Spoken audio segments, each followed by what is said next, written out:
All right. I had this bike wouldn't idle. I got about 40 hours on it, and then when I pulled the clutch in going downhill, it just started up the last ride. It kept dying and stalling, and then it wouldn't idle. You had to keep revving it. Proactively, I pulled a spark plug, bought a new spark plug, because I saw online with some other people might have had those issues with older versions. The spark plug in here was supposed to be gapped to 1.0 millimeters per the book. It was actually 0.8 millimeters. The new plug I bought was also 0.8, so I gapped it properly, the 1.0, put the plug back in, and it seems to be idling fine.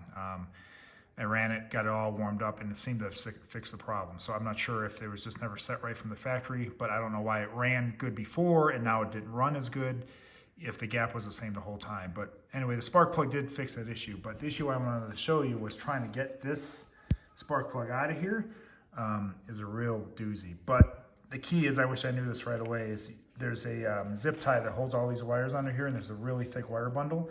You need to get rid of these.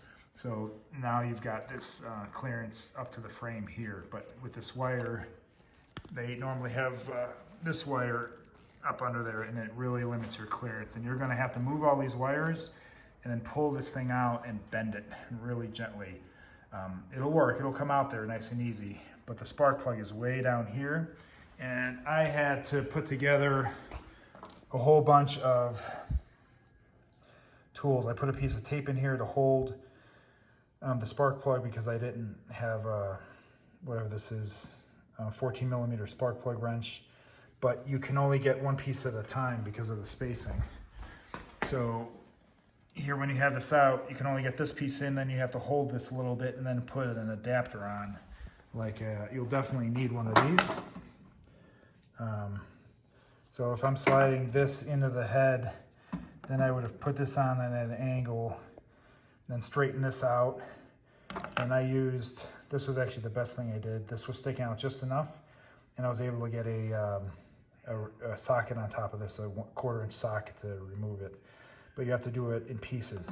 I also I want to blame the bike on its side so the spark plug and the tools didn't keep just falling inside. So this way, if you stuck your finger in there and you pulled the spark plug or the socket out, it didn't just fall immediately right back in there. So I hope that helps you guys. Again, 2020 FE350, not the 350S.